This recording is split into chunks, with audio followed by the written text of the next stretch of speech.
Restons debout juste un moment pour la prière. Inclinons la tête. Notre bienveillant Père Céleste, nous sommes vraiment un peuple privilégié ce soir de pouvoir contempler ton glorieux visage et de t'appeler notre Père. Sachant que nous sommes passés de la mort à la vie,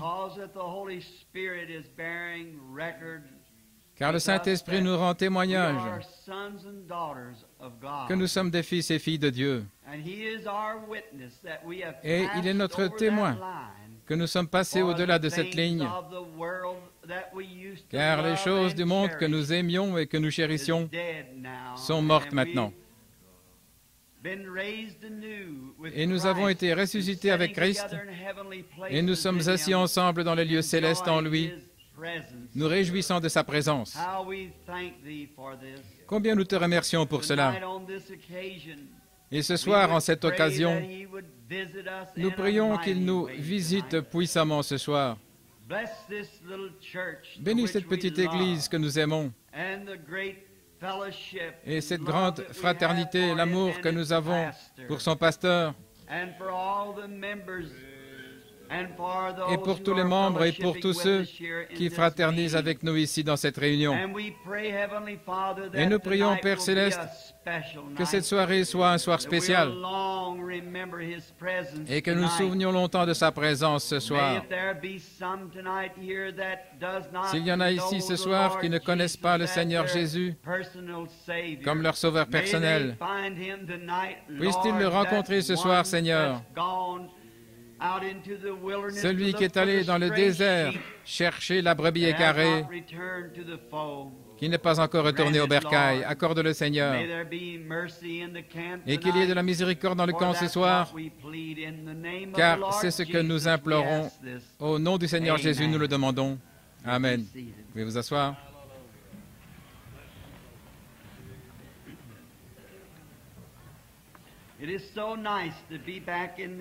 C'est si agréable de revenir dans ce tabernacle, cette église ce soir, pour avoir une bonne communion. Et aujourd'hui, j'ai vécu simplement des pépites d'hier soir. En considérant l'auditoire, je vois différentes personnes et des visages que j'ai déjà rencontrés. Combien autrefois j'ai désiré repérer les gens pour leur serrer la main. Nous étions déjà en retard. Et j'ai dû simplement me dépêcher. Mais je veux que vous sachiez qu'il y en avait plusieurs ici hier soir que j'ai reconnus d'autres réunions. Hier soir, quand je suis rentré à la maison, je disais à ma femme, je me demande comment ce sera quand nous traverserons cette ligne. Nous tiendrons là en regardant et nous dirons bien, voilà tel frère. Oh, ce sera un moment formidable. Et nous attendons impatiemment ce temps-là et bientôt. C'est bientôt. Je ne sais pas quand ce sera, mais ce sera certainement un temps glorieux. Je crois que Jean, après avoir vu les grandes gloires de Dieu qu'elles lui furent révélées dans l'Apocalypse, il a dit, « Oui, viens, Seigneur Jésus. » Il a vu que c'était merveilleux. Il y a environ 2 semaines, j'étais à Kingston, à Jamaïque, et beaucoup de personnes pensaient, et pensent encore, que les visions n'apparaissent qu'à l'estrade. Oh là là! Ce n'est même pas le 10e, ce n'est même pas le 90e, elles apparaissent tout le temps, partout. Et pas une seule fois, cela n'a failli. Je visitais les hommes d'affaires chrétiens, les hommes du plein évangile, où j'étais là comme visiteur à un chapitre, à une de leurs réunions. Et 2 soirées s'étaient écoulées, nous avions eu la prédication de l'Évangile pour me familiariser un peu avec l'auditoire et contacter l'esprit des gens. Et j'ai dit, je pense que ce soir, si nous distribuions des cartes de prière et commencions à prier pour les malades, ce serait suffisant. Et le Seigneur nous a bénis. Et la seconde soirée est passée.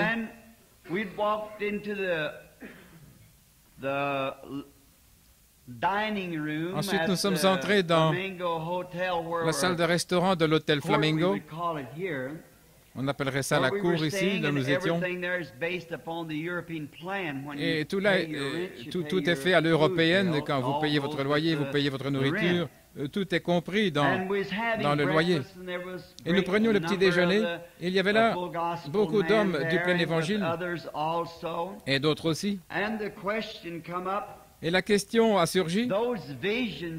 Ces visions, disait-il, elles sont formidables.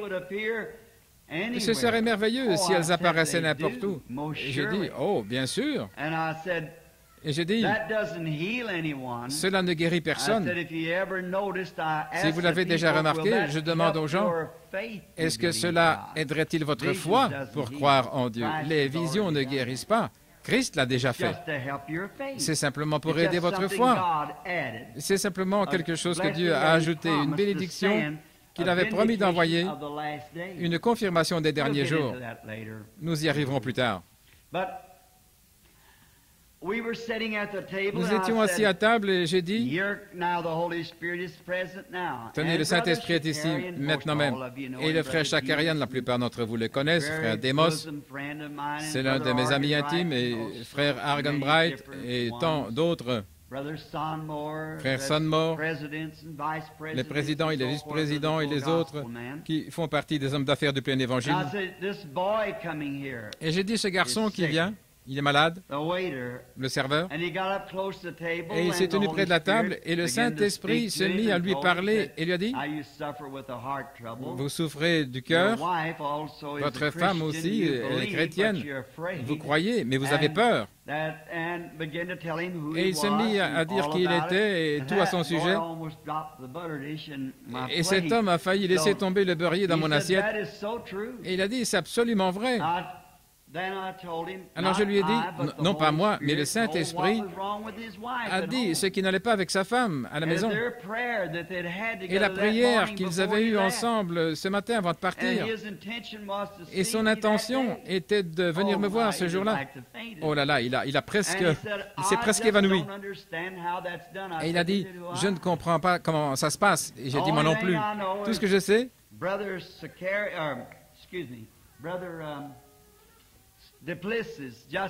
frère Duplessis était juste dehors près de la voiture quand je suis arrivé en voiture, et frère Mercier et moi nous parlions du merveilleux esprit qu'il y a dans cette église. Nous aimons cela, cette belle communion. C'est très bien, frère. Continuez comme ça. Le frère, notre pasteur. C'est bien.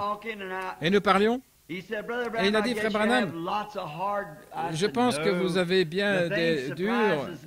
Non, ce qui m'étonne, c'est la grâce de Dieu. J'ai bien des fois épuisé sa miséricorde, mais je ne pourrai jamais épuiser sa grâce. Et j'en suis heureux. Et pendant que nous parlions ce matin-là à table, une jeune femme est passée alors avec des draps sur l'épaule, se rendant dans une des chambres pour faire les lits, et j'ai dit, eh bien, il y a une lumière suspendue au-dessus de cette fille. J'ai dit, faites-la revenir. Nous l'avons rappelée. Et le Saint-Esprit a commencé à lui dire tout ce qu'elle avait comme problème. Et elle n'était pas une chrétienne, pas une croyante du plein évangile, je pourrais dire. Elle avait fait une profession alors qu'elle était un enfant, et sa mère l'avait amenée à l'église, elle avait 12 ans, elle avait été baptisée, mais elle n'allait jamais à l'église. Et c'est pourquoi j'ai dit qu'elle n'était pas chrétienne. L'église ne fait pas de vous un chrétien. L'Église vous aide seulement à devenir chrétien. Elle vous aide à rester ce que vous êtes devenu en naissant. Elle vous aide à faire une expérience pendant que vous communiez ensemble avec des frères de la même précieuse foi. Et ainsi, pendant qu'on était assis là, j'observais, et frère Demos Chakarian m'a appelé. Il a dit, qu'est-ce qui se passe? Si seulement il n'avait pas dit ça à ce moment-là. J'ai dit, souvenez-vous, ainsi dit le Seigneur, quelqu'un qui m'est proche est sur le point de mourir. Et il y a un jeune homme qui crache du sang. Et j'ai dit, où est Billy? Beaucoup d'entre vous connaissent mon fils Billy Paul. Sa mère est morte alors qu'il n'était qu'un petit enfant. Et je l'emmenais partout. Et la nuit, nous n'arrivions pas à nous procurer assez de charbon pour entretenir le feu. Alors je plaçais son biberon sous mes épaules afin de le garder chaud pour la nuit. Et quand il se réveillait pleurant sa mère, je lui mettais le biberon dans la bouche. Elle m'a demandé, alors qu'elle mourait, de toujours rester avec Billy. Et nous avons été vraiment des amis. Et j'emmène Billy partout où je vais. Et il m'est attaché. Ainsi, Billy s'appelait aller à ce qu'on appelle The Garden of Hope pour faire des photos. Et je lui ai dit, n'y va pas, quelque chose est sur le point d'arriver. Bien des fois, les visions disent des choses et nous ne savons pas ce qu'elles sont. Les prophètes de la Bible ne comprenaient pas ce qu'ils écrivaient. Ils écrivaient simplement et c'étaient des hommes confirmés et inspirés. Et frère Shakarian a dit, frère Branham, qu'est-ce que vous a dit qui va arriver? J'ai dit, je ne sais pas. Il n'avait pas de dents, je l'ai vu suffoquer 2 fois et puis mourir. Et l'autre personne a dit, il a craché du sang. Ça semblait être un jeune homme. Et elle m'a dit, il ne doit pas mourir, il n'est pas prêt. Ensuite, nous avons observé, et je me suis senti conduit d'aller en Jamaïque, mais pas à Porto Rico. Et quand le temps est arrivé d'aller à Porto Rico, au même endroit où cet avion est tombé, là en Jamaïque, et où il a tué tous ces gens, les gens ressemblaient à des cochons pendus à une ceinture de sécurité. Les parties de leur corps étaient simplement grillées. Et on l'a poussé là. Et l'avion gisait encore là quand nous sommes arrivés. Et notre avion, en revenant à Porto Rico pour nous prendre, fit sauter ses pistons à ce moment-là quand il s'est arrêté pour nous prendre. Et Billy a dit, « Papa, est-ce que tu es sûr que nous devons prendre le risque de monter à bord? » Et j'ai dit, le chapitre des hommes d'affaires du plein évangile a dit que je dois y aller. Et c'est pour la communion du chapitre que je vais passer ces quelques soirées. Il a dit, « Te souviens-tu de cette vision? » J'ai dit oui. Mais 3 jours plus tard, je me trouvais au jardin et je n'ai jamais rien vu d'aussi beau à Porto Rico. Et frère Fred Southman, il est peut-être ici ce soir, un ami canadien, il prenait des photos. Vous savez, ici à Phoenix, c'est beau, à Los Angeles, c'est beau à Miami, mais ça ne peut pas arriver à la cheville de Porto Rico. Oh, c'est beau. Et je n'ai jamais rien vu de tel de ma vie, ces grands récifs là-bas. Oh là là. Et ces flamants roses se promenant partout dans ces parcs tropicaux. Jamais je n'ai vu quelque chose qui ressemblait tant au ciel. Frère Southman s'est retourné, il a dit, frère Branham, le ciel doit ressembler à ceci.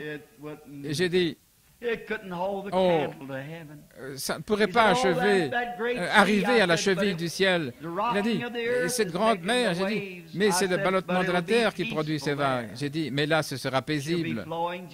Elle coulera aussi tranquillement que possible. Et j'ai dit, les flamants roses ne se promèneront pas dans le parc. Les anges se promèneront dans le parc où nous serons en communion. Et juste alors, j'ai vu ma belle-mère et mon beau-mère s'approcher de moi, mon beau-père. Ça fait maintenant 10 ans que mon beau-père s'en est allé. Et exactement à la même minute, ma belle-mère est allée le rejoindre. Elle est morte en même temps. Et 2 heures plus tard, quand je suis arrivé à Miami, j'ai téléphoné pour avoir les nouvelles de chez moi. Ma belle-mère, qui n'avait plus de dents, avait suffoqué 2 fois et était morte. Son fils, qui n'était pas prêt à mourir, c'est une espèce d'alcoolique. Une hémorragie a éclaté venant de son estomac et le sang jaillissait de sa bouche et de partout.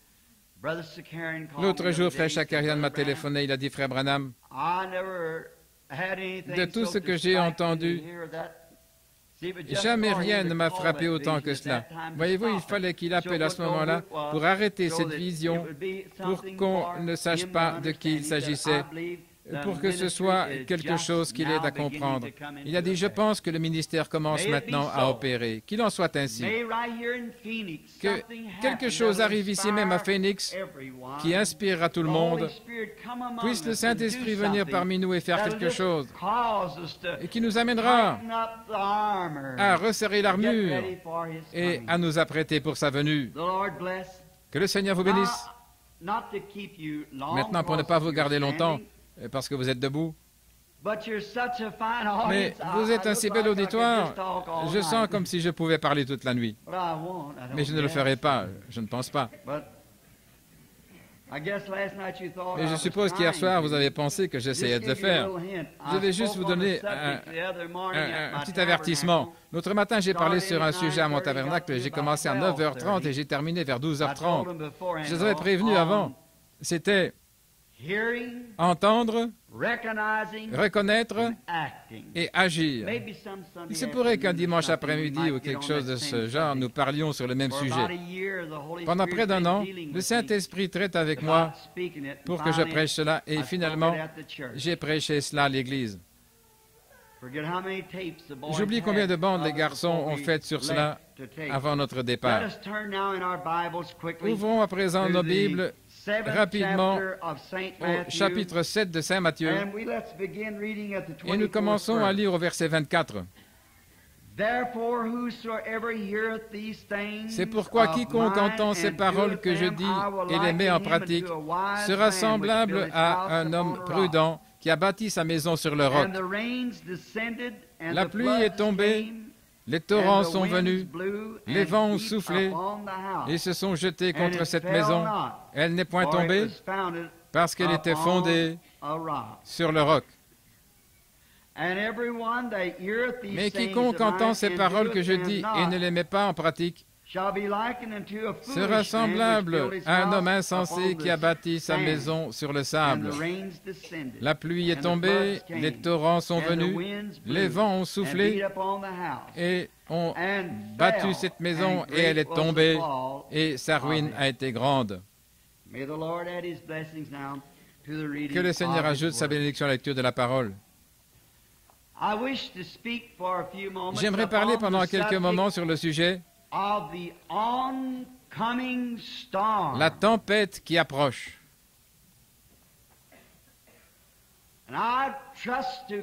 Et je fais confiance à Dieu pour que nous puissions nous abandonner au Saint-Esprit.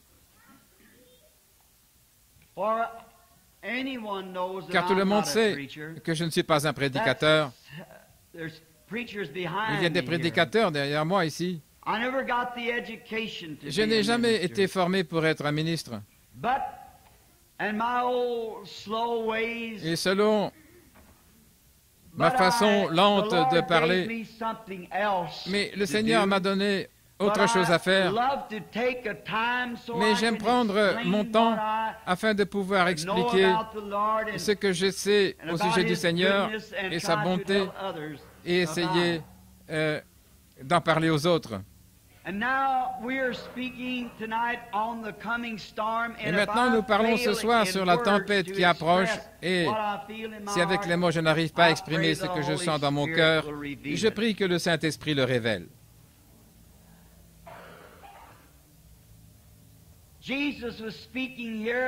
Jésus parlait ici d'une tempête qui approche et qui doit frapper chaque homme et chaque femme qui est dans ce monde.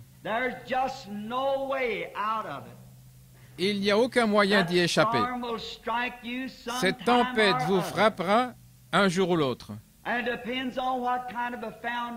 Et ça dépend de la fondation que vous avez, savoir si votre maison tiendra ou pas. Beaucoup de vies ont été épargnées grâce à la préparation prise en vue des tempêtes. Et beaucoup de vies ont été perdues pour avoir négligé l'avertissement sur des tempêtes qui approchent. Il n'y a pas longtemps, on m'a raconté une histoire qui est arrivée, je pense que j'ai lu ça dans un journal, en Floride. Beaucoup de violentes tempêtes balayent la Floride, des typhons venant de la mer amènent l'eau là au pâté de maison de la ville et balayent tout. Et on m'a dit que leurs prophètes météo sont toujours à surveiller ces tempêtes. D'une façon ou l'autre, au moyen des éléments, ils peuvent détecter le changement du temps et de l'atmosphère, c'est-à-dire comment ce temps se forme qui entraîne l'une de ces tempêtes. Parce qu'ils ont étudié toute leur vie et à l'aide de certains instruments dont la science les a pourvus. C'est donc en prévoyant, en apprenant dans quelle direction la tempête vient et quel type de vent elle entraîne, et dans quelle direction viennent les autres tempêtes, ou plutôt les vents, et qu'on sait si on peut combattre, repousser la tempête. Je pourrais m'arrêter ici et prêcher 1 heure là-dessus. Qu'il faut qu'une plus grande tempête approche.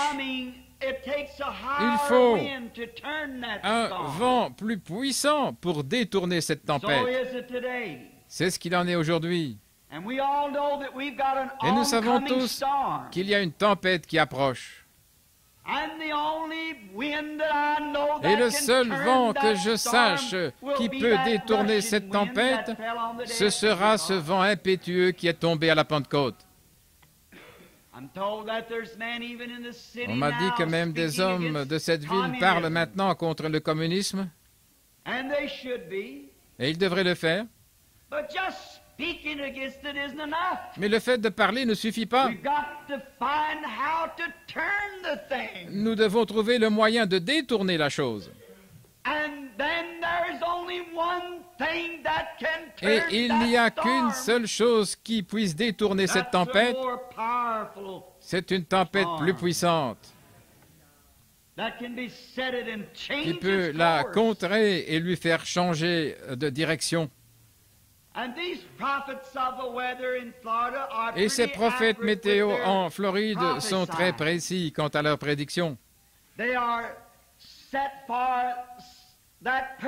Ils sont là en vue de prévenir les gens. Je lisais, j'ai oublié, je crois que c'était dans un journal, à propos d'une tempête il y a quelques années qui s'était abattue sur la Floride centrale, et tous les alentours d'Okeechobee qui avaient été prévenus. Je suis passé là il y a environ 5 semaines. Et il y avait un voisin qui était constamment à l'écoute de la radio à cause de cette tempête. Et c'était un chrétien de grande renommée. Et il avait appris qu'un grand typhon venait dans cette direction, tordant les arbres, et tout le monde avait été prévenu pour se mettre à l'abri. Et il pensa à son voisin qui avait une ferme d'élevage de poules et des bâtiments légers abritant des poulets, des salles de couvée, et ainsi de suite, et leurs enclos, au point que tout ce qu'ils avaient dans la vie était lié à ces poulets, leur gagne-pain. Et sans tarder, tel un fou, il a couru jusqu'au portail, il arrêta sa voiture et sauta de là. Et il dit à son ami, prends tous tes poulets et mets-les dans l'abri contre la tempête, et puis viens vite chez moi, parce qu'un typhon approche, une tempête qui va tout détruire.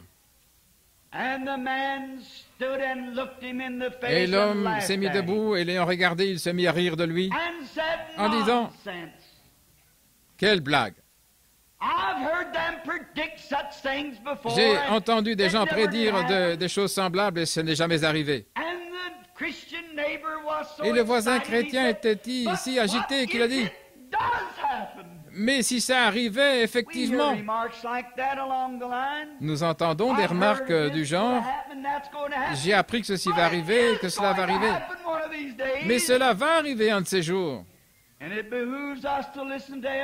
Et il nous incombe d'écouter chaque avertissement. Mais cet homme a dit, je n'ai pas le temps pour de telles absurdités. J'élève des poulets et je n'ai pas le temps pour ça. Et il a crié à haute voix et le voisin a dit, pour l'amour de Dieu, alors laisse ces poulets, John, et viens vite, toi et ta famille. Si toi tu ne veux pas croire, laisse ta famille venir. Et il a dit, je ne permettrai pas que ma famille s'emballe à cause de quelques avertissements radiophoniques. Mes enfants et moi, nous avons décidé de vivre ainsi. Et ma femme m'écoutera parce que je suis le chef de famille. Et elle doit m'écouter, c'est moi le patron. Et je ne permettrai pas que mes enfants s'agitent et soient tiraillés pour une telle absurdité. Et le voisin fit demi-tour et il rentra chez lui, dans son abri. Et tout à coup, les nuages le recouvrirent avant qu'il ne le réalise. Et c'est de la même manière que le jugement frappe. Il vient soudainement. Et vous vous demandez comment ça a pu arriver si vite. J'ai vu des hommes cruels qui jadis maudissaient Dieu tomber et s'écrier en disant « Comment peux-tu m'infliger un tel châtiment ?» Toute la fondation fut balayée de dessous lui en un instant. Ça vaut la peine de prendre garde aux avertissements. Il se peut que vous vous moquiez du messager. Il se peut que vous soyez même capable de le tuer. Mais vous ne pouvez pas tuer le message. Il ira malgré tout de l'avant. Le message de Dieu est éternel. Ses paroles ne failliront jamais.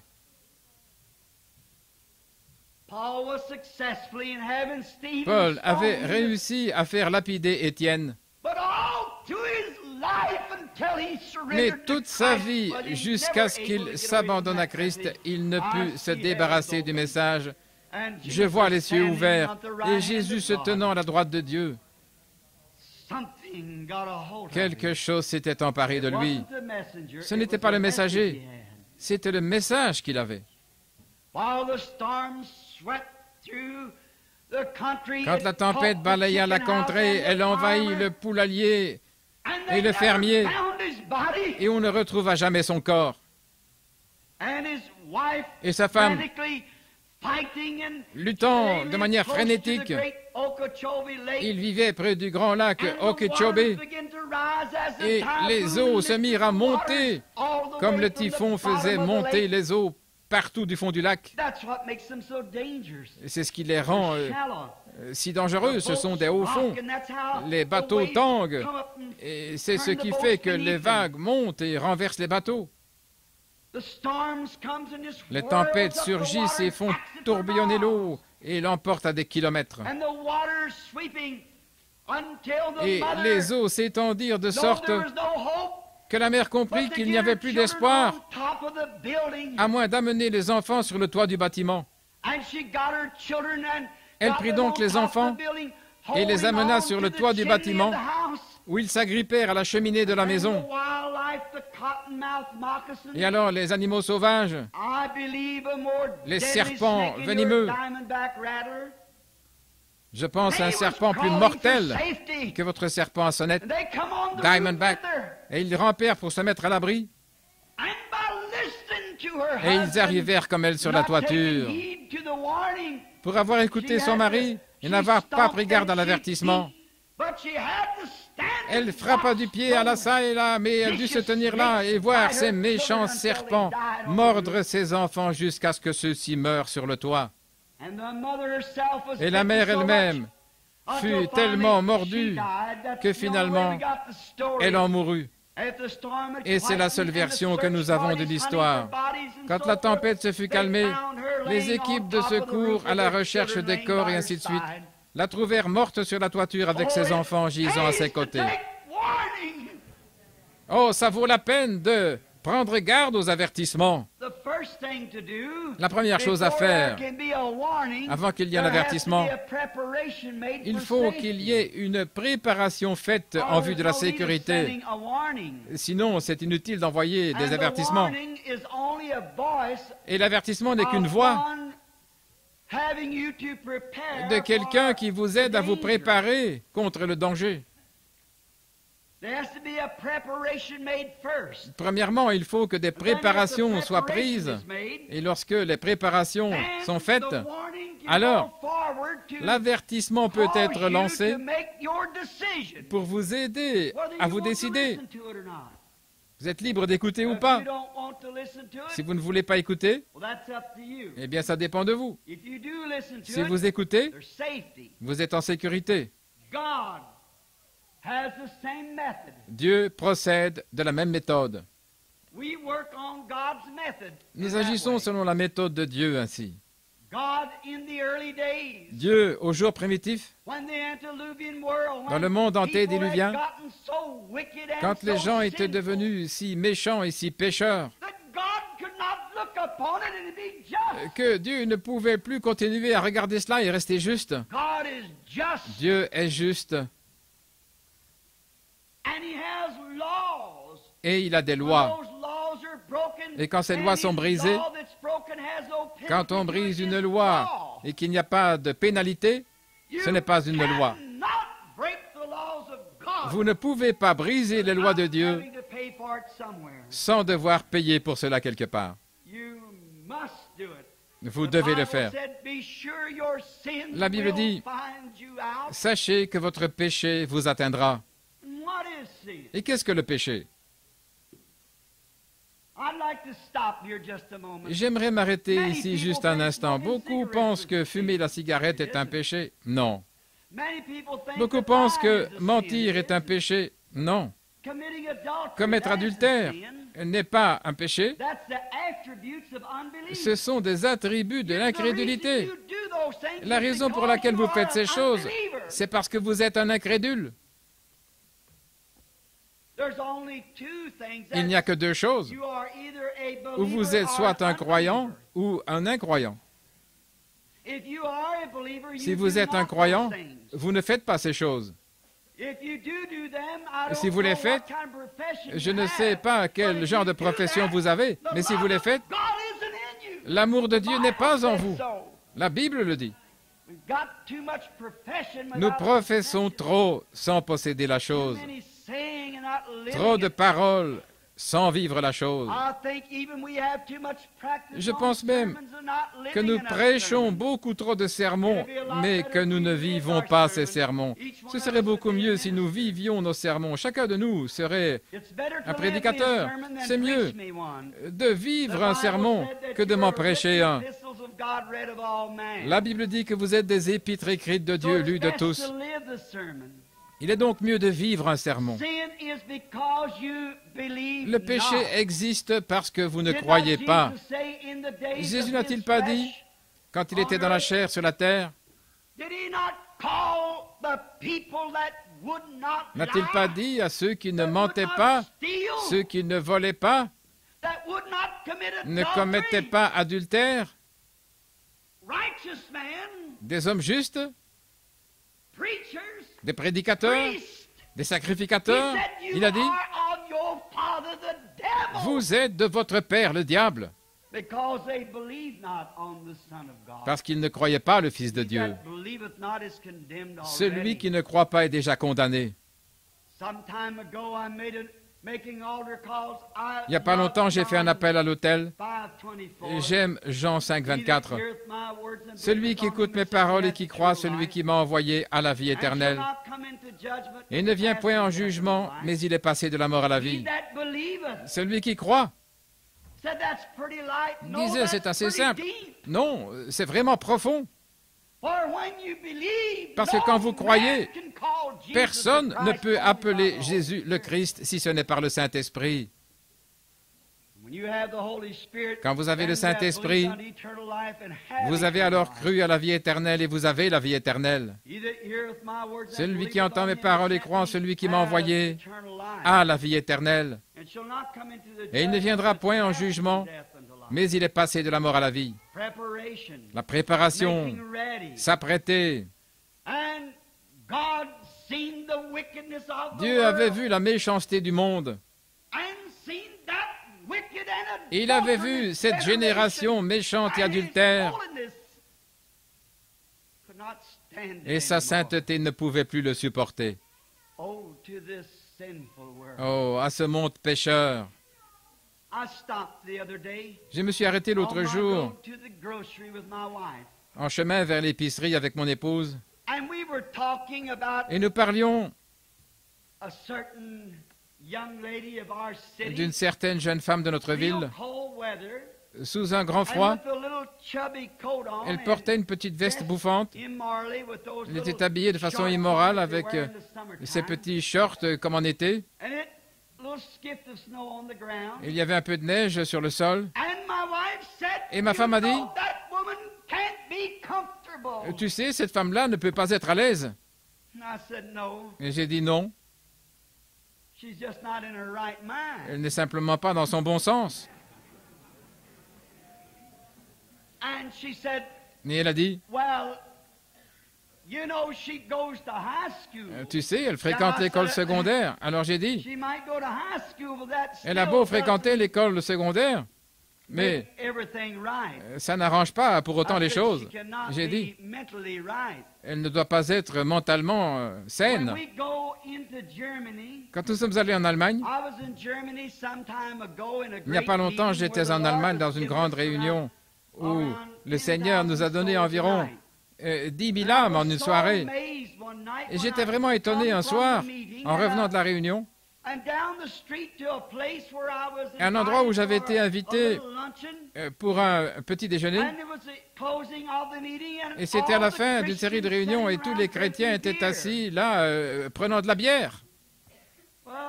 Eh bien, l'Amérique, le Canada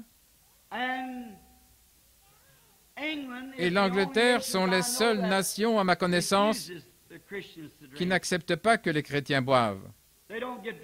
Ils ne s'enivrent pas. Mais nous, les Américains, et alors, je n'en ai pas bu. Après quelque temps, une question a été posée à table. Et qu'est-ce qui ne va pas? Car moi, je ne prenais pas de bière. Était-ce parce qu'elle n'était pas bonne? Et Dr. Guggenbull, qui était assis à côté de moi, qui me servait d'interprète, j'ai dit, pourquoi murmure-t-il à mon sujet? Et il a dit, il se demande pourquoi vous ne buvez pas. Eh bien, je sais qu'il est écrit, quand vous êtes à Rome, vous faites comme les Romains. Mais j'ai dit, dites-leur ceci, je ne les condamne pas, mais moi, je suis né d'une naissance naziréenne. Je ne dois pas boire. Je ne voulais pas les blesser.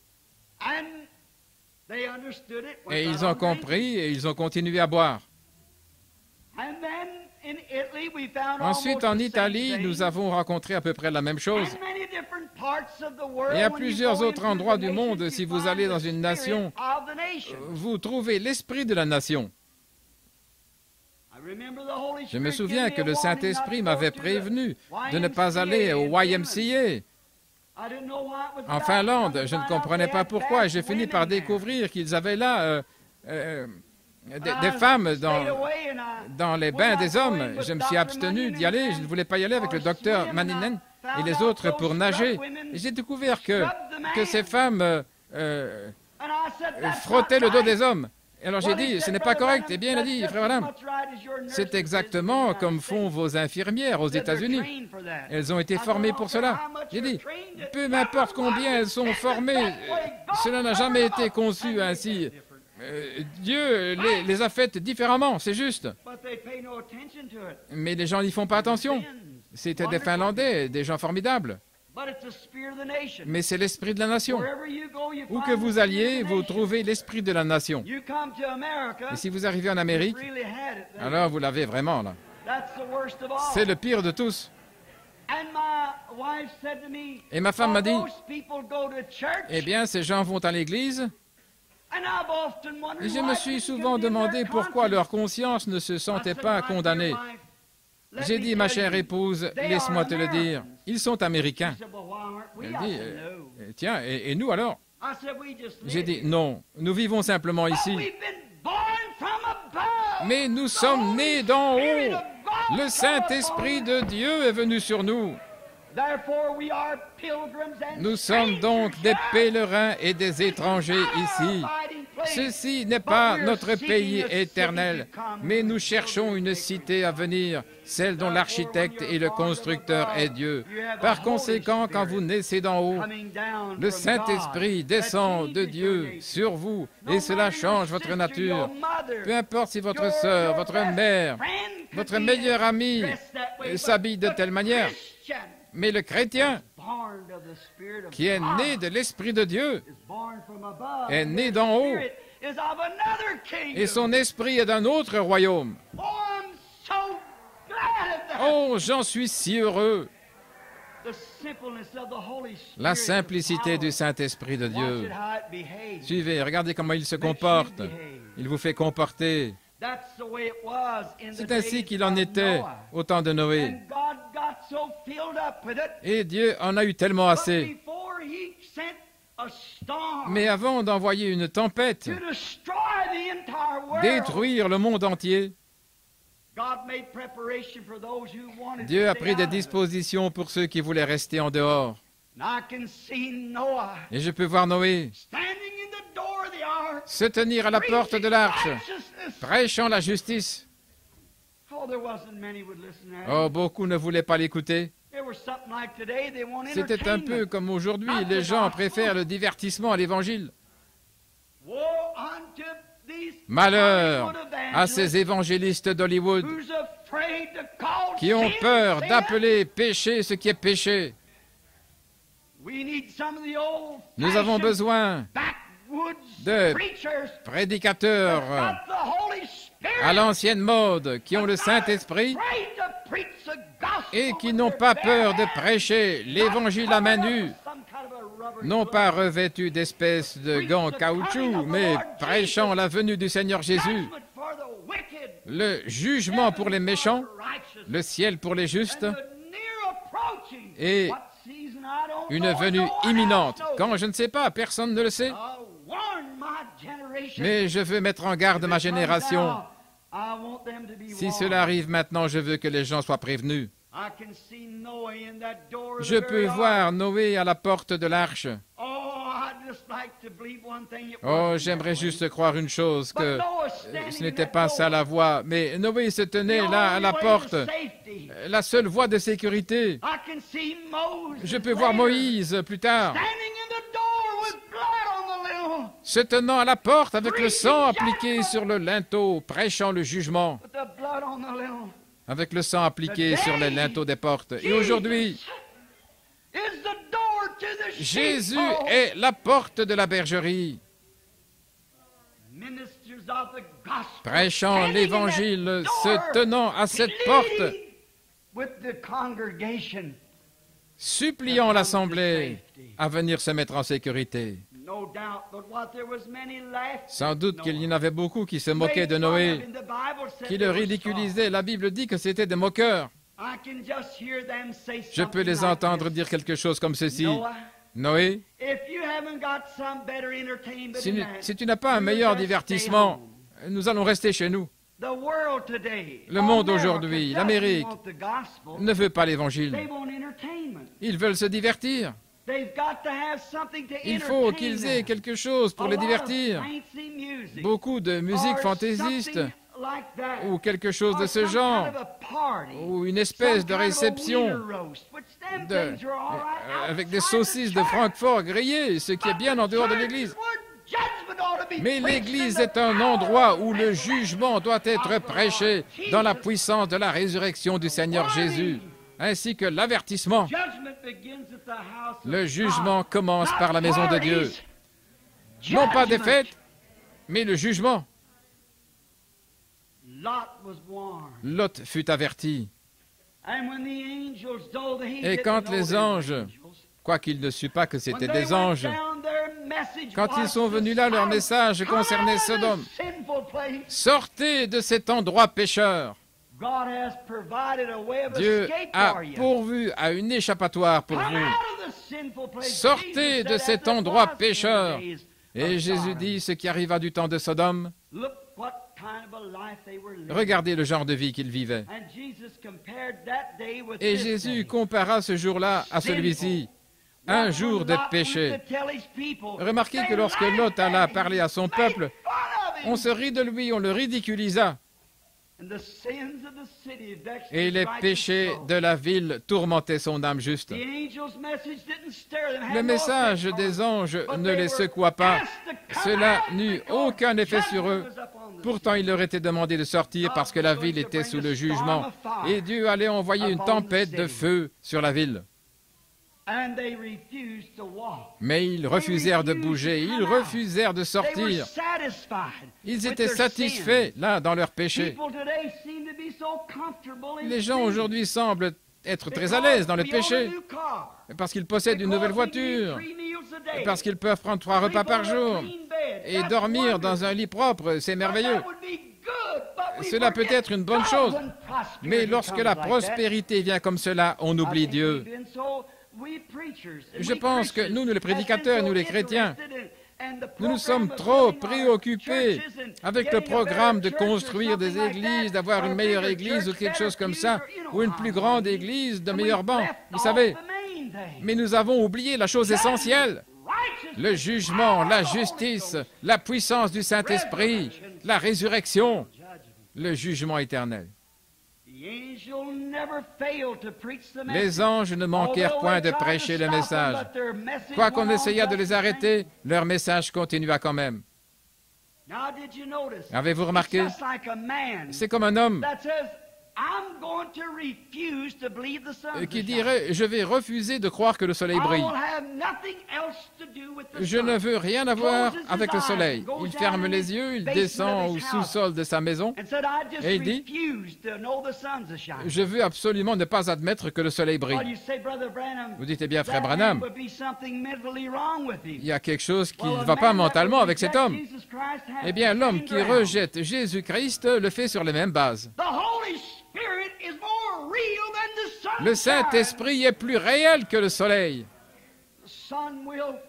Le soleil faillira, mais le Saint-Esprit ne peut pas faillir. Celui-ci n'éclaire pas seulement pour le sens de la vue, mais il éclaire l'âme, une lumière de gloire qui nous conduit vers Dieu,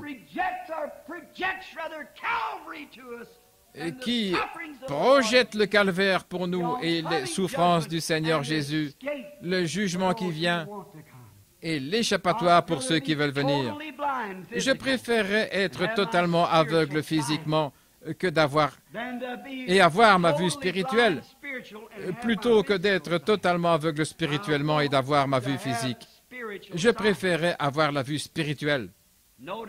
Remarquez. Qu'est-ce qui n'irait pas avec cet homme? Ceux-là, ses amis pourraient venir et dire Jim, John ou quel que soit son nom, tu es dans l'erreur. Sors de ce sous-sol sombre qui sent le moisi.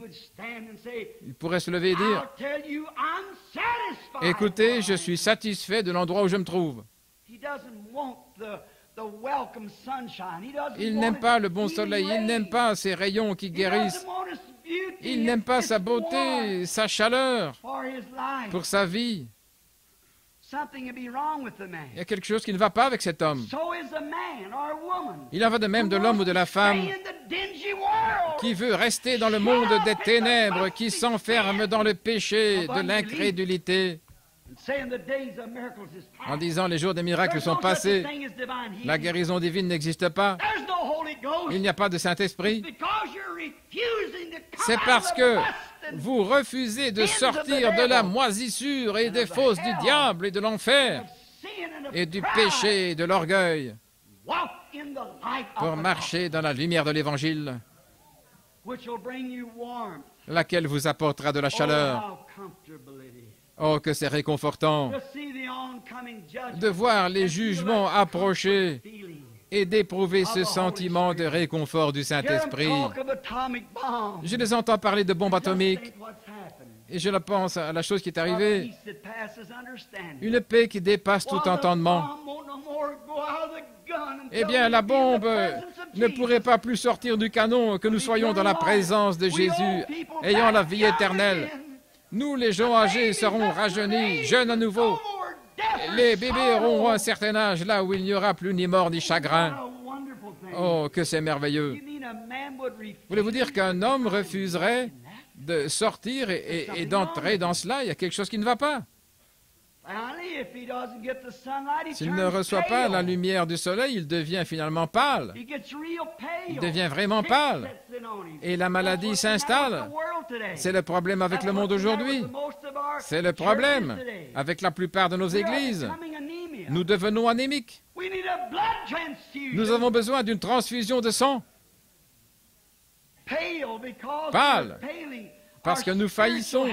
Notre santé spirituelle se détériore.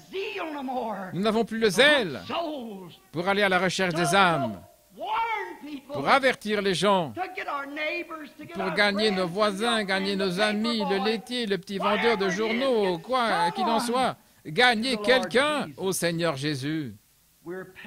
Nous sommes pâles. Nous manquons d'entrer dans la lumière, ce qui est notre privilège. Nous manquons de croire dans la santé de Dieu par la guérison divine. La Bible me dit qu'il viendra un temps pour ceux-là qui ne sont pas dans cette merveilleuse lumière du Fils, où les oiseaux du ciel mangeront leur chair, des maladies qui sont en route, que les médecins ne seront pas arrêtés. Ce sont les fléaux de Dieu. Les médecins égyptiens, qui étaient de loin plus intelligents que les nôtres aujourd'hui, n'ont pas pu arrêter les fléaux de Dieu. Leurs devins et leurs imitateurs non plus. Il fallait Goshen et la puissance de Dieu pour garder son peuple sous le sang d'un agneau. Le Saint-Esprit est cette porte-là aujourd'hui. Le Saint-Esprit est cette sécurité aujourd'hui. J'ai assisté à une réunion il n'y a pas longtemps. Je suis en train de regarder ici un frère de couleur qui était assis là. Lui et sa femme, je suppose. Et je l'observe depuis que je prêche, il fait oui de la tête et il se réjouit de la réunion. Et cela me fait penser à quelque chose. Une fois, un garçon est venu à la réunion, et dès que la réunion fut terminée, il courut vers moi, et il dit, « Pasteur, c'était un du Sud, il dit, « Pasteur, je désire rencontrer le Seigneur Jésus ce soir. » Je tenais un service de guérison. Et j'ai dit, « Certainement, mon frère, je suis plus qu'heureux de te conduire à lui. » Et il dit, après avoir donné son cœur au Seigneur, il dit, je me demande, je pense que vous vous demandez pourquoi j'ai couru jusqu'ici de cette manière. Il dit, j'ai appris que vous étiez dans la ville et je suis juste venu voir, pour vous voir. Il dit, je vais vous raconter mon histoire. J'étais presque un vagabond. Ma pauvre mère était une véritable chrétienne. Mes sœurs étaient des chrétiennes et j'avais un frère chrétien. J'étais le cadet de la famille, un enfant gâté dès le départ, car on me dorlotait et on était trop bon envers moi. Mais je ne faisais pas attention à ma mère, ni à ma famille pieuse. Je voulais devenir un vagabond, je voulais mener une vie virile.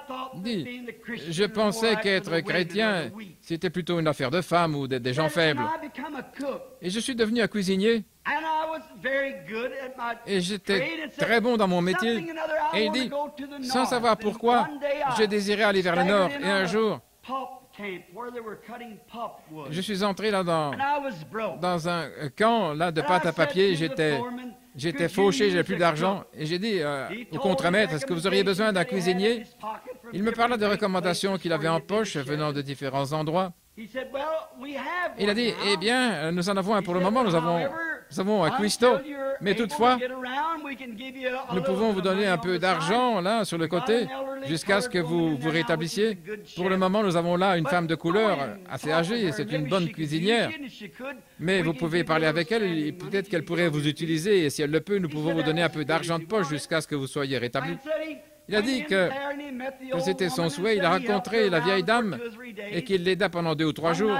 Et il dit qu'un soir, il était couché là et il dit qu'il avait remarqué des éclairs qui traversaient la façade du mur. Et après un moment, il se demanda, y a-t-il quelqu'un dehors? Et il dit après un moment, il entendit un grondement lourd, c'était un tonnerre. Et il dit qu'il entendit des voix à l'extérieur, et on disait, vous savez, nous ferions mieux de retourner là où il y a les chevaux pour nous en occuper, car il est possible que nous ne restions pas ici très longtemps. Il dit qu'il ôta la couverture de sa tête, qu'il alla écouter au mur. Il y avait des éclairs et il aperçut son patron et le camionneur. Et il comprit, d'après leur entretien, qu'il y avait une tempête qui venait par les montagnes, ce que nous appelons là, dans la région du Nord, des vents du Nord, qui viennent brusquement sans avertir. Et on n'avait pas le temps de faire quoi que ce soit. Les montagnes sont très élevées et ça éclate tout d'un coup. Et il y avait des éclairs. Et il disait, vous savez, il se peut que nous ne soyons plus là. Après un certain temps, il disait, ça a l'air d'une terrible tornade qui arrive. Et alors il dit, je me suis mis à dire, eh bien, j'espère que ça ne frappera pas ici, parce que je sais que je ne suis pas prêt à partir. Quelquefois, vous attendez trop longtemps, vous savez. Et puis il dit quelques moments après, le vent se mit à souffler et les arbres commencèrent à se balancer. Et il dit qu'il prêta l'oreille. Il y avait une toile là entre lui et là où la vieille dame dormait. Et elle frappait sur cette toile en disant, fiston et fiston. Et il a dit oui. Et elle dit, voudrais-tu venir à mes côtés? J'ai une lanterne allumée. Et il dit, je suis allé vers elle parce que j'avais terriblement peur. Et il dit, elle avait une lanterne posée sur une vieille caisse à savon. Et elle dit, j'aimerais te poser une question. Oui, madame. Et elle dit, es-tu prêt à rencontrer le Seigneur? Il dit, alors j'ai vraiment eu peur. J'ai dit non, madame. Eh bien, dit-elle, chérie, j'aimerais te dire quelque chose. Tu ferais mieux de te préparer maintenant. Parce qu'il se peut que tu doives le rencontrer là dans quelques minutes. Et elle dit, veux-tu t'agenouiller ici avec moi? Et nous nous sommes agenouillés à côté de cette caisse à savon. Il a dit, pasteur, je vais vous dire la vérité. J'avais trop peur pour prier. Les arbres cognaient contre ce bâtiment, il y avait des éclairs et les tonnerres faisaient rage. J'avais trop peur pour prier. Et je me suis mis à dire, Seigneur, aie pitié, et bang, la foudre. Seigneur, où suis-je? Et bang, la foudre tombait. Mais j'ai appris une leçon. Cette vieille dame sainte était restée aussi calme et insouciante que possible. Et elle lui parlait comme si elle le connaissait depuis qu'elle était enfant, comme si c'était son père. Elle n'était pas du tout inquiétée. Il dit, moi j'étais terriblement effrayé. Et finalement j'ai dit ces paroles, Seigneur, si seulement tu me laisses vivre, et si je trouve un lieu où c'est plus calme, je viendrai à toi.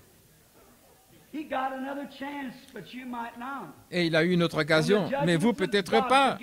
Lorsque les jugements de Dieu commencent à se déverser, il n'y a plus de possibilité. Vous avez votre occasion maintenant. Ceci est votre occasion.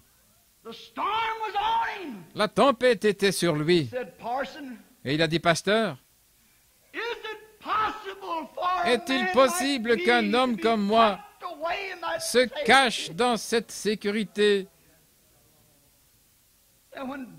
de sorte que lorsque la mort commencera à venir sur moi, je puisse entrer pour lui parler comme le faisait cette vieille chrétienne.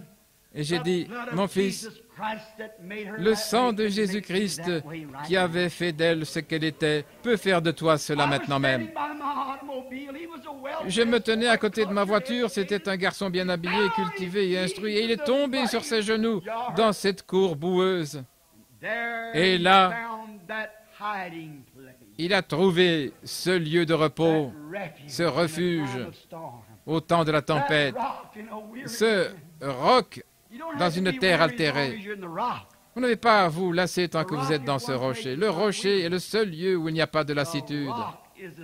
Le roc est le lieu de satisfaction. Vous pouvez simplement vous installer et regarder dehors, étant tellement en sécurité. L'heure vient, elle est là maintenant. Et le scellement est presque terminé. Où chaque homme et chaque femme sur la terre seront dans ce lieu de refuge, comme ce fut le cas au temps de Noé, ou en dehors de cela. Vous devez prendre votre décision. Cette sécurité, c'est Jésus-Christ. Il est l'unique endroit, l'unique qui a la vie éternelle. Nul ne peut venir au Père si ce n'est par lui. Il est l'arche de notre sécurité. Le Saint-Esprit nous rend témoignage que nous sommes passés de la mort à la vie. Et lorsque nous regardons la tombe et nous savons que chacun de nous chemine vers là, nous voyons les journaux et la tempête qui approche. Lorsque vous rentrerez chez vous ce soir, faites-moi une faveur. N'allez pas au lit avant que vous ayez lu Apocalypse chapitre 8. Voyez les fléaux et la tempête qui approchent et qui frapperont la terre, et les tonnerres et les éclairs ébranleront le ciel. Les malheurs frapperont la nation. Les hommes pourriront dans leur chair. Les maladies les frapperont, dont les médecins ne savent rien. Mais rappelez-vous, avant que cela n'arrive, un scellement fut fait. Et les anges de la mort, avec leurs fléaux, avaient reçu l'ordre de Dieu: ne vous approchez pas de ceux qui ont le sceau sur leur front. Et le sceau de Dieu, c'est le baptême du Saint-Esprit. Éphésiens 4:30 dit: n'attristez pas le Saint-Esprit de Dieu par lequel vous avez été scellés pour le jour de la rédemption. Peu importe combien l'arche tanguait, peu importe combien de fois les foudres s'abattaient sur elle, 10 000 tomberont à ta droite et des milliers à ta gauche, mais cela ne s'approchera pas de toi. Le Saint-Esprit. J'ai lu au sujet d'un cavalier au cheval pâle qui sortait là, il s'appelait la mort. Et le séjour des morts le suivait, un cavalier au cheval noir, avec une balance dans la main. Une mesure de blé pour un denier et 2 mesures d'orge pour un denier. Mais ne touchez point à mon vin et à mon huile. La Bible m'apprend que les jugements de Dieu approchent. La maladie, le trouble et le désastre frapperont les nations et que chaque nation va se disloquer. Tout était calme, mais le Seigneur Jésus dissipa l'obscurité de ses yeux et il saisit le maire de la ville et il s'écria: « Je vois, je vois !» Alors que des milliers de gens se tenaient là, des musulmans et tout le reste. Et je dis: maintenant, qu'est-ce que l'arche de sécurité? J'ai lu dans votre journal l'autre jour, là où tous les petits oiseaux qui juchaient dans les rochers tout au long de la clôture et dans les grandes tours des bâtiments, Vous savez, l'Inde est un pays pauvre et les gens ramassent des pierres dans les champs et construisent des clôtures avec cela. Et les petits oiseaux font leur nid là dans ces pierres, dans les fissures et dans les trous. Ils y entrent et ils font leur nid pour s'abriter contre la pluie. Et puis le bétail dans l'après-midi, lorsque le soleil traverse le ciel vers l'ouest, eh bien le bétail se met à l'ombre de ces clôtures et de ces grandes tours pour se mettre à l'ombre. Mais pendant environ 2 jours, il se produisit une chose très étrange. Tous les petits oiseaux avaient pris leurs petits. Les petits oiseaux, leurs petits, tous ensemble, ils s'étaient envolés loin des murs. Et ils ne retournèrent même pas la nuit. Ils étaient partis là, au milieu du champ. Et le bétail ne put pas revenir de l'après-midi. Ils restaient loin des murs. Et ils se mirent ensemble. Et ils se tenaient si resserrés qu'ils faisaient de l'ombre les uns pour les autres. Frères, sœurs, c'est ce que l'Église devrait faire. Nous n'avons pas besoin de l'ombre de Babylone ou du modernisme aujourd'hui. Nous avons besoin des bénédictions les uns des autres, ensemble, de notre témoignage et de notre amour chrétien, ainsi que de la fraternité répandue dans notre cœur par le Saint-Esprit. C'est ce qui constitue l'ombre. Alors je peux tenir mon frère par la main et ma sœur par la main et savoir que nous sommes des citoyens du royaume de Dieu et que nous nous aimons les uns les autres et que nous prenons position ensemble pour cette grande cause, la cause de Christ. Que vous soyez méthodiste, baptiste, presbytérien, unitaire, bénitaire, trinitaire ou quoi que ce soit, cela n'a pas de différence. Aussi longtemps que le sang de Jésus-Christ nous purifie de tout péché et que nous ayons communion les uns avec les autres, c'est ce que nous voulons. La fraternité, la communion. Ils restèrent dans les champs, ils ne voulurent pas se tenir à l'ombre des murs. Les gens trouvaient ça étrange. C'était quelque chose d'étrange. Qu'arriva-t-il? Tout à coup, il survint un tremblement de terre qui fit écrouler les murs par terre. Si les petits oiseaux s'y trouvaient, eux et leurs petits seraient comme cette femme avec son mari et ses enfants à Miami, ou plutôt à Okeechobee. Ils seraient morts lors de l'écroulement des murs. Si le bétail s'était tenu dans les environs pour s'appuyer contre ces murs, ils auraient péri avec ces murs. Et ça s'est passé il y a 3 ans. J'ai la coupure du journal. Non, c'est Tommy Nickel qui la détient maintenant pour le magazine Voice des hommes d'affaires du plein évangile. Dans les journaux, ils disent « Les oiseaux regagnent leur lieu, le bétail quitte le champ ». Si Dieu, au temps de Moïse, au temps de Noé, peut avertir le bétail et les oiseaux pour qu'ils entrent, se mettre en sécurité dans l'arche, la destruction allait arriver, elle était imminente. La tempête. Il est encore le même Dieu ce soir. Il aime toujours le bétail et les oiseaux. Et s'il a fait un chemin pour que l'oiseau et la vache échappent à la colère du jugement, combien plus a-t-il pourvu un moyen pour vous et moi, qui sommes les rejetons de sa création, combien plus a-t-il fait un chemin pour échapper?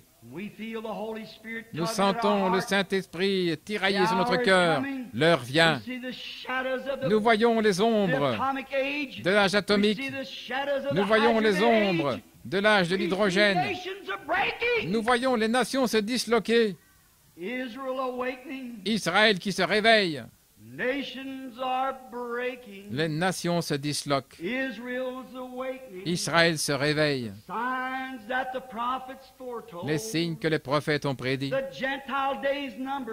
Le jour des gentils est compté, encombré d'horreur. Retournez, ô dispersés vers les vôtres.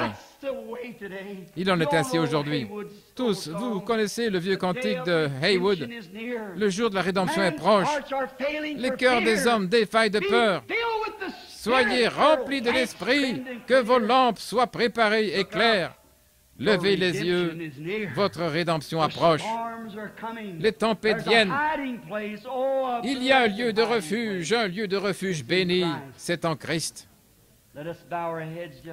Inclinons la tête un instant. J'aimerais que vous pensiez sérieusement et solennellement. Avez-vous déjà trouvé ce lieu de refuge béni contre la colère? Rappelez-vous, il n'y a pas deux lieux de refuge, il n'y en a qu'un seul.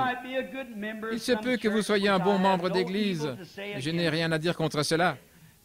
Mais si c'est tout ce que vous avez, et que votre vie n'est pas semblable au livre des Actes, si le Saint-Esprit que vous professez avoir ne vous fait pas vivre comme ils ont vécu dans le livre des Actes, et que votre vie pourrait écrire un nouveau livre des Actes, alors vous feriez mieux d'écouter l'avertissement. Si la première vigne a produit une église pentecôtiste, la seconde vigne, ou plutôt la deuxième branche sortie de la vigne, produira une autre église pentecôtiste avec une expérience pentecôtiste portant les mêmes fruits que la première église. Est-ce que vous demeurez dans cette présence bénie et sacrée du Seigneur? Êtes-vous passé de la mort à la vie? Ou bien vous reposez-vous sur une émotion, un état psychologique ou un discours intellectuel? Ou bien demeurez-vous constamment dans sa présence, portant les fruits de l'Esprit dans votre vie? La longanimité, la bonté, la douceur, l'amabilité. Pouvez-vous supporter quelqu'un qui vous critique et l'aimer au point de prier pour lui dans votre cœur? Ou bien est-ce que c'est une petite prière égoïste? Oh Seigneur, je sais que je devrais prier pour lui, mais... Oh non, frère. Cette douceur, cet amour de Dieu. Oh, inonde mon âme. Ô Saint-Esprit, inonde mon âme.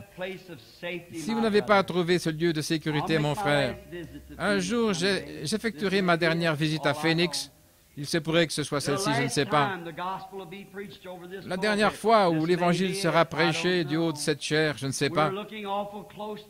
Nous approchons tellement du temps de la fin. Israël est retourné dans sa patrie. Le dernier signe qui avait été donné. L'autre soir, je regardais un film dans lequel, à leur retour, ils descendaient leurs estropiés des bateaux. Et on leur demandait, « Êtes-vous revenus dans la patrie pour mourir ?» Et ils répondaient, « Non. Nous sommes revenus pour voir le Messie. » Ne vous en faites pas, le figuier donne ses bourgeons. C'est là le dernier signe. L'emblème, le drapeau le plus vieux du monde, flotte sur Jérusalem. Aujourd'hui, c'est une nation indépendante ayant sa propre armée. Elle avait été aveuglée pendant un petit moment, mais elle se rassemble de nouveau. Dieu l'avait promis. Alors viendra la fin de la dispensation des gentils. Ils attendent un Messie. Vous savez, un jour on a demandé à Dieu, est-il possible que tu oublies Israël? Il dit, quelle est la hauteur des cieux? Quelle est la profondeur de la terre? Mesurez cela. Le prophète a dit, non, je ne le peux pas. Il a dit, je ne peux pas non plus oublier Israël. C'est la prunelle de mon œil. C'est là le dernier signe. Jésus a dit, lorsque vous verrez le figuier bourgeonner, sachez que le temps est proche, même très proche. Israël commence à être restauré. Ils ont leur propre monnaie. Il y a 4 semaines, ils ont leur propre monnaie. C'est une nation à part entière. Qu'attendons-nous? La fin de la dispensation des gentils. Et le dernier signe prophétisé aux gentils, c'était manifester à la nation et au monde entier, comme il en fut au temps de Sodome, lorsqu'il demanda « Où est Sarah, ta femme ?» Comment un étranger avait-il su que c'était Sarah? Comment savait-il que son nom était Sarah et que c'était la femme d'Abraham? Et Sarah rit là derrière dans la tente et l'homme dit, pourquoi Sarah a-t-elle ri? Et Jésus dit, lorsque ceci arrivera, le temps est proche. On l'a déjà vu, c'est passé. Ce qui suit, c'est le jugement. Êtes-vous dans ce lieu de refuge béni, mon ami? Que Dieu soit miséricordieux. Si vous n'y êtes pas, et que vous aimeriez qu'on se souvienne de vous dans la prière, levez la main et dites, frère Branham, priez pour moi, partout dans le bâtiment. Que Dieu vous bénisse, et vous, et vous. C'est bien. Que Dieu vous bénisse. Quelqu'un d'autre, souvenez-vous de moi, frère Branham. Que Dieu vous bénisse, frère. Que Dieu vous bénisse, sœur. Que Dieu vous bénisse là au fond. Que Dieu vous bénisse, jeune dame. Oui, que le Seigneur vous bénisse. Quelqu'un d'autre, levez simplement la main. Dites, frère Branham, qu'est-ce que ça signifie? Que Dieu vous bénisse, que Dieu vous bénisse.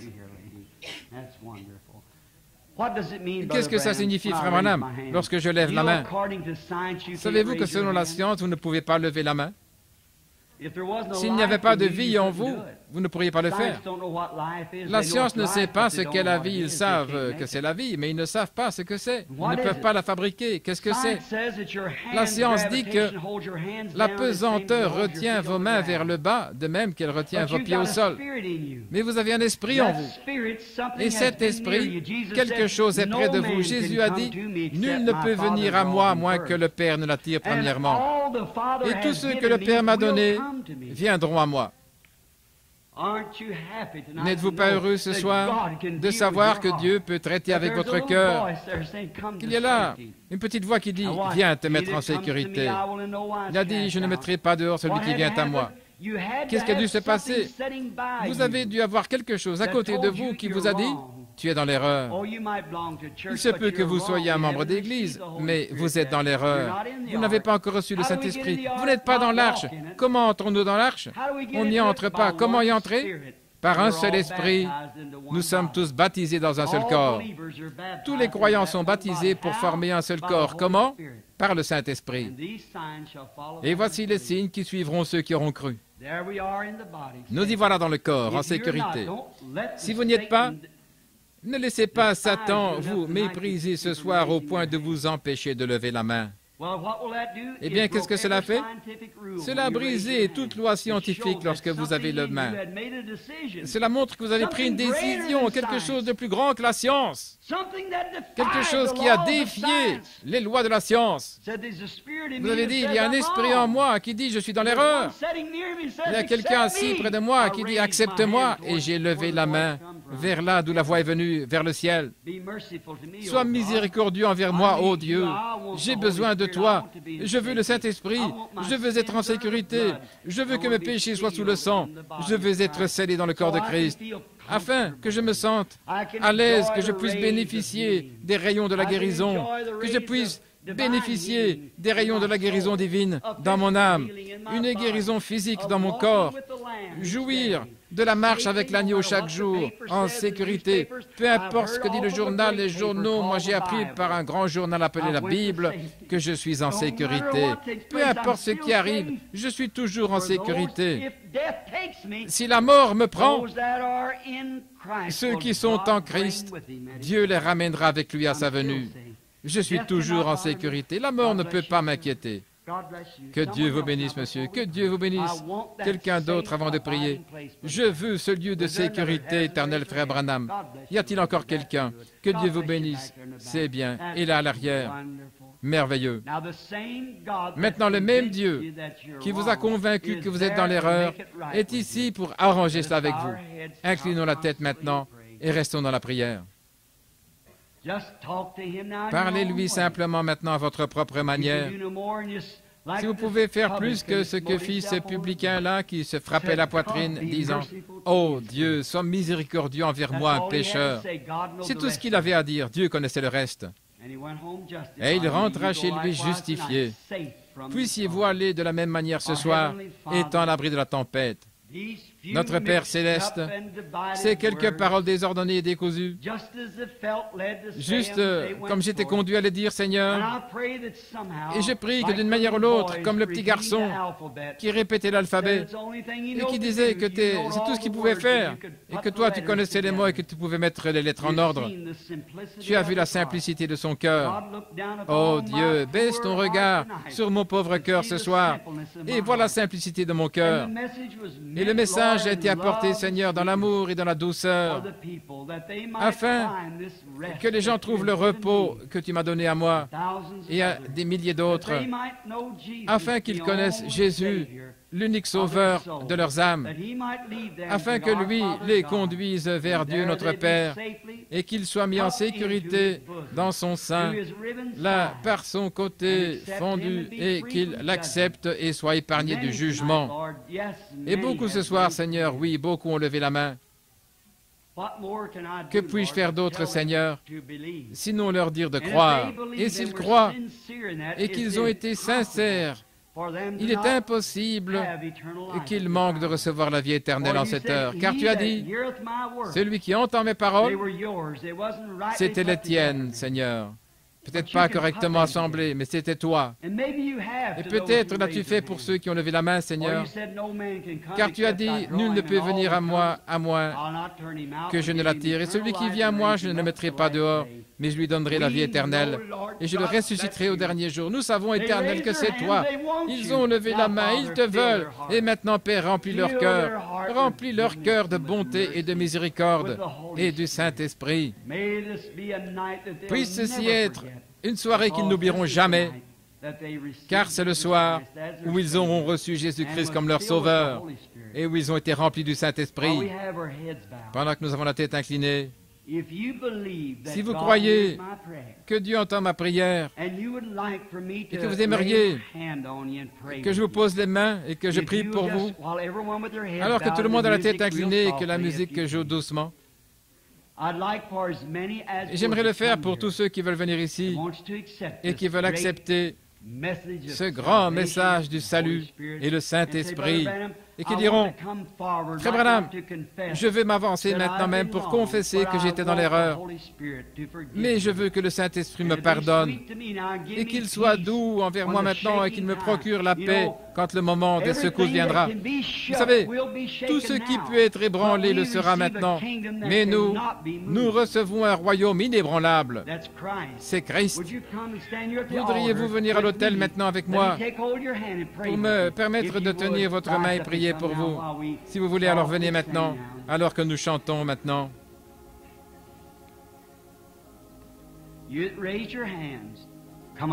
Vous qui avez levé la main, avancez-vous maintenant, juste à l'autel, alors que nous chantons.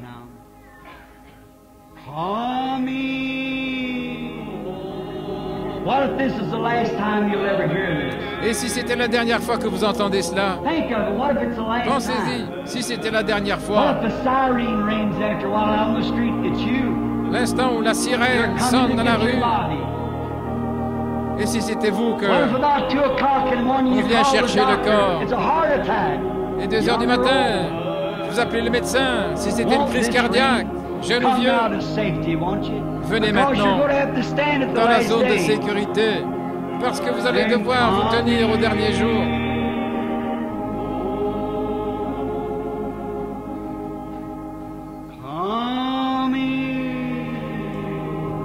Je reviens à la maison. Je reviens à la maison. Que Dieu vous bénisse.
won't you just raise up and come down with these others standing around the altar here?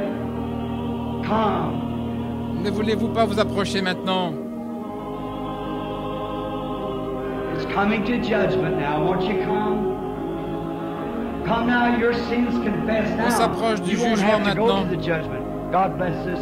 Venez maintenant confesser vos péchés. Vous n'aurez pas passé par le jugement. God bless you, young lady. Que Dieu vous Come right bénisse. on down. Come, sir. Venez, monsieur. I've wandered far. Come on, my Spanish brother. Come on. Away from God. Now I'm coming. Won't you raise up now? Come down here. Let's pray. Ne Come voulez-vous to the pas shelter. vous lever maintenant et venir ici? Venez à l'abri.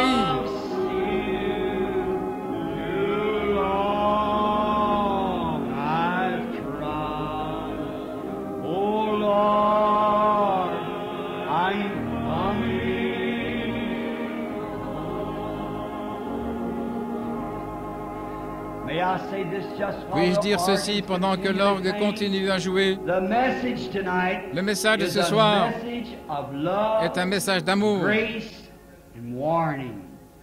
de grâce et d'avertissement. Demain soir, ce message pourrait être dans vos oreilles quelque part ailleurs, un message de condamnation et de jugement. Pendant qu'il y a la miséricorde, venez le recevoir. Je vous prie, mon ami. Je devrais vous rencontrer un jour avec ce que j'ai dit ce soir. Que cela témoigne de la miséricorde pour vous.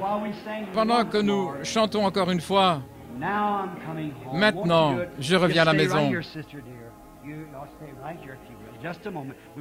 Juste un instant. Nous voulons prier avec ceux ici à l'autel. Encore une fois maintenant.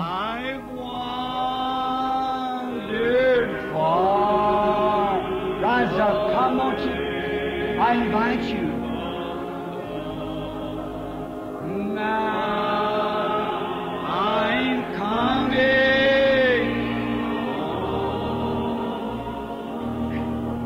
The path of sin too long I've trod. Lord, I'm coming. J'ai trop longtemps marché, Seigneur. Je reviens à la maison. Pray now. Chrétiens, priez maintenant. Je reviens à la maison. Come, my sinner brother. Come, sister. The purchase of his blood to whom Christ died for. Won't you come now? Venez, mon Let me frère, ma sœur, persuade you vous this qui avez été great acquis hour par son sang, when judgment is hanging over vous pour qui the Christ doors est of mort. the nation, the doors of Ne the voulez-vous world. pas venir maintenant? Won't you come? Permettez-moi de vous persuader. I plead with you in Christ's stead. Le jugement est à la Come porte to de la Christ nation. while you can. Ne voulez-vous pas venir? Let it be mercy, not judgment. Que ce soit la miséricorde et pas le jugement. Now let us hum it. Maintenant, fredonnons cela.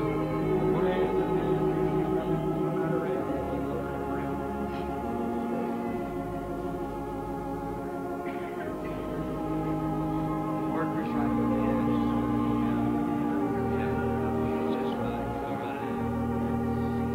Would there be some more just a moment while we're waiting here now? Y en aurait-il Different encore ones are juste un taking their instant? places around those. Pendant que nous Isn't this a attendons ici sweet maintenant, time? I don't n'est-ce pas know. un doux It moment? may Je ne just sais be pas. me, but I just feel so Il good se peut right que je now. sois seul à le sentir, mais je me This is sens what si I bien en ce long. moment This même. is what I love.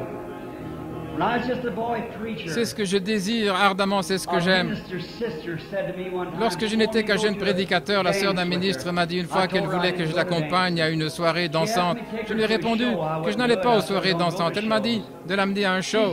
Je ne pouvais pas le faire. Et elle a dit, mais toi, où trouves-tu ton plaisir? Et j'ai dit, viens avec moi à la réunion.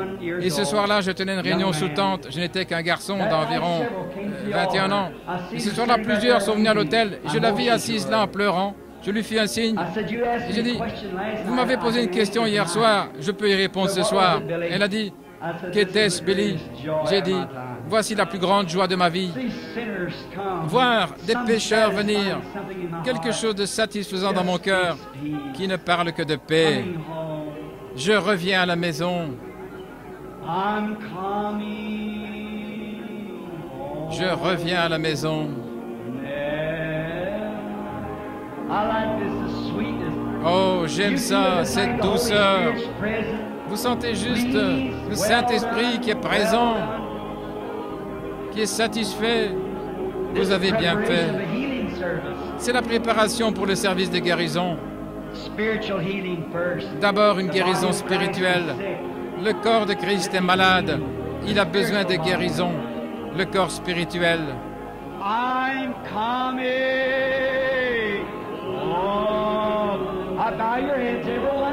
Je reviens à la maison. Maintenant, inclinez la tête et que chacun prie.